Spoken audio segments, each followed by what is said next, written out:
भारत पर कितना निर्भर है बांग्लादेश, वो भी हम आपको बता देते हैं। 8 सालों में बांग्लादेश को 8 अरब डॉलर की मदद की है। बांग्लादेश में विकास परियोजनाओं को लेकर भारत ने बांग्लादेश को ये मदद की है। इनमें रोड, रेल, शिपिंग और पोर्ट्स के निर्माण शामिल हैं, जिनके जरिए बांग्लादेश अपनी कमाई करता है, अपने लोगों तक बेहतर जीवन पहुंचाता है। शेख हसीना चाहेंगे क्या बांग्लादेश होता अगर इंडिया ना चाहता? बांग्लादेश कभी नहीं होता अगर भारत ना चाहता। बांग्लादेश खाने खाने को तरसता अगर भारत ना चाहता। बांग्लादेश आज रोटी रोटी को तरस रहा है, ठीक वैसे ही तरस रहा है जैसे पाकिस्तान तरस। लेकिन लार्जली अगर मैं कहूंगा कि अगर इंडिया ने टफ लाइन लेने की कोशिश की बांग्लादेश के ऊपर, जो कि वो जानबूझ के ले रहे हैं, उसकी वजह यह है कि उनको पता है that Bangladesh is not coming back, we are not going to get a friendly government, so get tough. समझ रहे हैं आपको? इंडिया के यूथ ने तो बांग्लादेशी यूथ से ऐसा कुछ भी नहीं सीखा कि वो हमारे रोल मॉडल बन गए। उनके यहाँ भी मसले मसाइल है, लेकिन वो तो मुल्क को आगे बढ़ाने की बात कर रहे हैं, वो तो मुल्क की तरक्की की बात कर रहे हैं, वो तो नेशन फर्स्ट का नारा लगा रहे हैं। तो उनकी सोच हमारी बांग्लादेश और पाकिस्तानियों से, इंडियन की सोच क्यों मुख्तलिफ है? 1947 से पहले हम भी तो हिंदुस्तानी थे। के हालात बद से बदतर है, लेकिन मोहम्मद यूनुस के ऊपर जज्बा कौम का जोश चढ़ा हुआ है। बांग्लादेश रोटी रोटी को तरस रहा है, बिजली बिजली को तरस रहा है, खाने पीने के लाले पड़े हुए हैं, लेकिन जज्बा कौम, जैसे आप माइक लेकर के, बूम लेकर के निकलते हैं और लोग बोलते हैं कि हम ला इलाहा पढ़ेंगे और भारत के सारे सेना को हम हरा देंगे, तो ऐसा ही कोई जोश और जज्बा जो है वो मोहम्मद यूनुस के अंदर कूट कूट के भरा हुआ है। हमें कुछ भी बांग्लादेश से नहीं मिलना, सो सॉफ्ट रहने का कोई तरीका कार नहीं है। The more you are soft, the more there are chances कि आप लोग जो है वो आपको मुश्किल में देंगे। सो ये एक चीज ज़हन में रखें कि आप जो है वो एक लॉन्ग टर्म अप्रोच में बांग्लादेश को जरा सिग्नलिंग दो, मुश्किल सिग्नल। इसीलिए नमस्कार दोस्तों, जय हिंद। दोस्तों, आपको अभी तक तो यही लग रहा था कि भारत सिर्फ बांग्लादेश को खाने पीने के सामान, आटा, चावल, गेहूं, तेल ये वो देता होगा, तभी तो बांग्लादेश रोज़ मांग रहा है, कभी आटा तो कभी गेहूं तो कभी चावल या कभी तेल, तो कभी ये ख़त्म हो गया कभी वो ख़त्म हो गया बोल के। लेकिन दोस्तों, इससे कई गुना ज़्यादा, कई हजार गुना ज़्यादा भारत रुपया देता है बांग्लादेश को, हर साल देता है बांग्लादेश को। हाँ दोस्तों, वैसे तो भारत अपने बजट से भी निकाल के बांग्लादेश को देता है पैसे, फिर जब वो लोन मांगते हैं भारत से तब भारत उनको लोन देता है। लेकिन उसके साथ साथ भारत इनके इंफ्रास्ट्रक्चर को डेवलप करने के लिए भी भारत इनको रुपया देता है।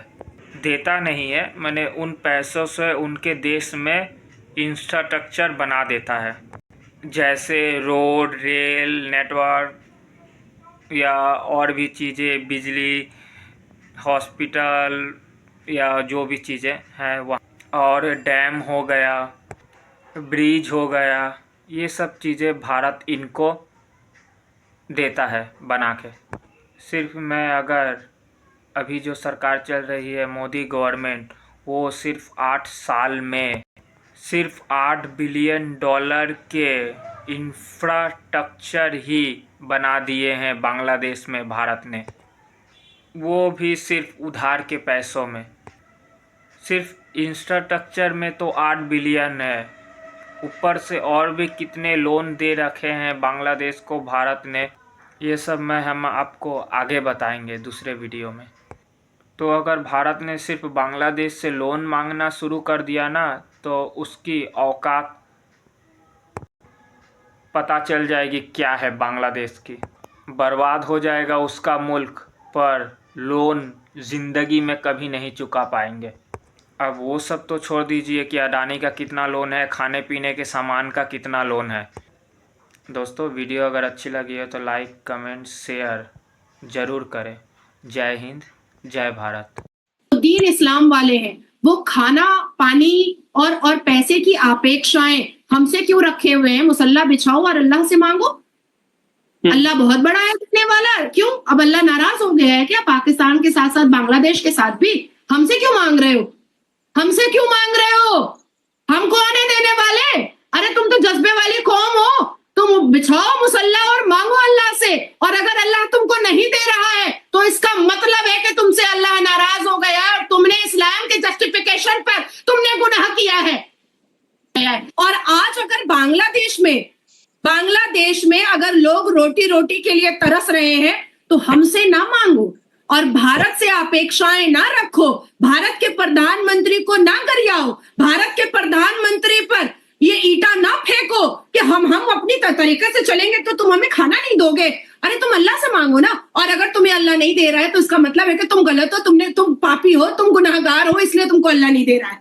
लेकिन नादिया जी, ये तो बांग्लादेश और पाकिस्तान की आपने बात की ना कि इनकी स्ट्रेटेजी, इनकी पॉलिसीज ऐसे हैं। खासतौर पे अगर पाकिस्तान की तो बहुत टाइम से ट्रेड बंद है, या मतलब कभी चलती है थोड़ी, कभी बंद होती है। पाकिस्तान इंडिया का तो चलता रहता है। लेकिन अगर बांग्लादेश की बात करें तो Indian prime minister Narendra Modi की ये स्टेटमेंट है, स्टेटमेंट नहीं बल्कि उनका ये कहना है कि मेरा ये यकीन है कि वन वर्ल्ड, वन अर्थ और वन फैमिली। तो मतलब फैमिली में भी नाराजगियां तो चलती हैं या कुछ ऐसे इश्यूज चलते हैं, तो इसका ये मतलब तो नहीं। मैं आपकी फैमिली में जब नाराजगी होती है तो आप अपने भाई बहन को काटने और मारने और रेप करने लगते हैं क्या? नहीं, ऐसा नहीं होता। नाराजगी का मतलब ये होता है किसी चीज पे आप एग्री नहीं कर पा रहे हैं। नाराजगी कहा जाता है शोएब, जी, ये जो मोहम्मद यूनुस के नेतृत्व में हिंदुओं के साथ हो रहा है इसको साधारण नाराजगी कहा जाता है।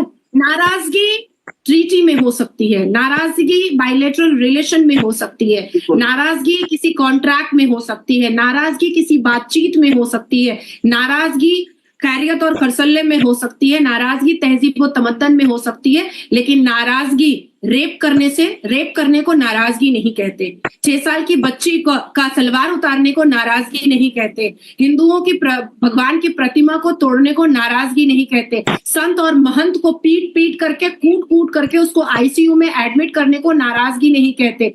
और 15 मिनट की बात नहीं है, 5 मिनट में बांग्लादेश के मुसलमान और 2 फुटिया 4 फुटिया मौलाना का वो हाल करेंगे कि छठी का दूध याद दिला देंगे। लेकिन वहां पर 7.3% हमारे सनातनी हिंदू है और हमारी जिम्मेदारी है उन हिंदुओं को बचाने की, हमारी जिम्मेदारी है उनको सुरक्षित रखने की, हमारी जिम्मेदारी है उनकी सेफ्टी और सिक्योरिटी की, हमारी जिम्मेदारी है कि वहां पर हिंद देश बने। और ये लोग जो मरना चाहते हैं, जो कटना चाहते हैं वो कटे। आज पाकिस्तान में ना शिया सही से रह सकता है, ना देवबंदी सही से रह सकता है, ना वहाबी सुकून से रह सकता है, ना बरेलवी सुकून से रह सकता है। उसी तरीके से बांग्लादेश में भी वही होगा और कुछ नहीं होगा। नादिया जी, आपने ये बोला कि हमारी जिम्मेदारी है, मतलब हम चाहें तो 5 मिनट में बांग्लादेश को ये सब कर सकते हैं, लेकिन वहां पे हिंदू कम्युनिटी है या वहां पे वो लोग हैं जिनका कोई कसूर नहीं है, जिसकी वजह से हम मतलब उन्हें महफूज करना हमारी जिम्मेदारी है। तो स्टेटमेंट्स बहुत से इंडिया के पॉलिटिशियंस ने भी दी। इवन मैं वीडियोस देख रहा था कि इंडियन पॉलिटिशियंस कुछ बॉर्डर पे जा पहुंचे थे पब्लिक के साथ और मतलब उस तरीके से प्रोटेस्ट करते नजर आ रहे थे। लेकिन प्रैक्टिकली गवर्नमेंट लेवल पे आपकी तरफ से यानी इंडिया की तरफ से क्या ऐसा एक्शन लिया गया कि बांग्लादेश में जो मिनोरिटीज के साथ हो रहा है वो फिलहाल रोका जाए? नो डाउट आपके लोग, इंडियन गवर्नमेंट के लोग वहां पे गए, लेकिन क्या उससे कुछ फर्क पड़ा, कोई असर हुआ या प्रेशर पड़ा बांग्लादेश के ऊपर कि हाँ भाई अब बस इस काम को रोक दें, ये अदरवाइज हमारा नुकसान है? देखिए, जिस तरीके से म्यांमार की आर्मी जो है, अराकान आर्मी ऑलरेडी वहां पर डिप्लॉय हो चुकी है। मैं भी पश्चिम बंगाल में बैठी हूँ, 4 दिन से मैं पश्चिम बंगाल में हूँ। यहाँ पर फोर्ट विलियम के जो सबसे बड़े जो कमांड है और हमारा हर एक आर्मी ऑफिसर का एक इमरजेंसी वगैरह का कुछ एक तरीका होता है, तो वो सारी चीजें बिल्कुल सेटअप हो चुकी है। And I can explain you, वो भी मैं आपको एक्सप्लेन कर सकती हूँ बिकॉज मैंने बहुत अच्छे से उसको स्टडी करके रखा है। जैसे फोर्ट विलियम के ईस्टर्न कमांड, उनके पास जो होता है QRT होता है, क्विक रिएक्शन टीम होता है।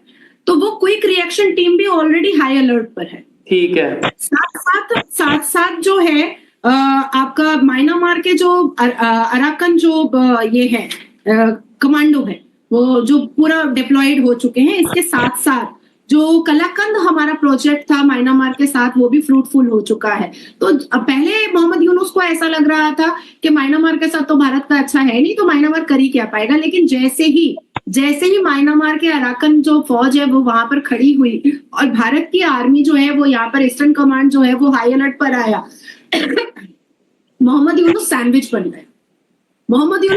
बन गए और देखिए बांग्लादेश अब इंडिया का चेकमेट जो है ना वो बांग्लादेश संभाल नहीं पाएगा। आपको ऐसा फील नहीं हुआ, क्योंकि आप तो जियोपॉलिटिक्स पर सबसे ज्यादा काम करते हैं शोएब, तो आप सोचो कि आखिर ऐसी क्या वजह आ गई कि मोहम्मद यूनुस को इंटरपोल करना पड़ा 119 देशों को कि शेख हसीना को हमको रिटर्न कर दो। जब श्रीलंका के अंदर लोगों ने करप्शन के खिलाफ जो है एहतजाज किया तो इंडिया ने मदद की, IMF से उनको जो है 2 बिलियन 3 बिलियन डॉलर के करीब लोन दिलवाया। आज श्रीलंका स्टेबल इकोनॉमी है, बांग्लादेश के अंदर हुकूमत का तख्ता पलटा। तो क्या आपको लगता है कि बांग्लादेश को जैसे इंडिया ने पहले सपोर्ट किया अब भी सपोर्ट करेगा और वो फिर दोबारा से जो है एक स्टेबल मुल्क और एक कहते हैं ना तरक्की की रास्ते पर जो उसका सफ़र है वो उसी तरह ही रहेगा? देखिए, एक चीज़ तो क्लियर है कि भारत फिलहाल साउथ एशिया की एक सुपर पावर है। अगर हम इस रीजन की देखी जाए तो वो ऑफ कोर्स इस रीजन में तो अपना डोमिनेंस अपना रखने की कोशिश करेगा, ऐसे जैसे एक एनिमी उसके नेबर के ऊपर है। तो ऑफ कोर्स हर मुल्क ऐसा करता है। तो बांग्लादेश ट्राई तो करेगा। सबसे पहले तो वो जो उनकी जो सबसे ज़्यादा उनके साथ सिंपैथी रखने वाली गवर्नमेंट थी वो तो उनकी कोशिश करेगा कि वो वहाँ जाएँ और वो कुछ करें। अगर वो नहीं हो सकता तो उसकी कोशिश तो ये होगी अगर वहाँ पर कोई भी गवर्नमेंट आती है तो मैं उनके साथ हाथ मिला के चलूँ। तो ये तो हर मुल्क का एक दस्तूर होता है, हर मुल्क की तो क्या हम भी अब नहीं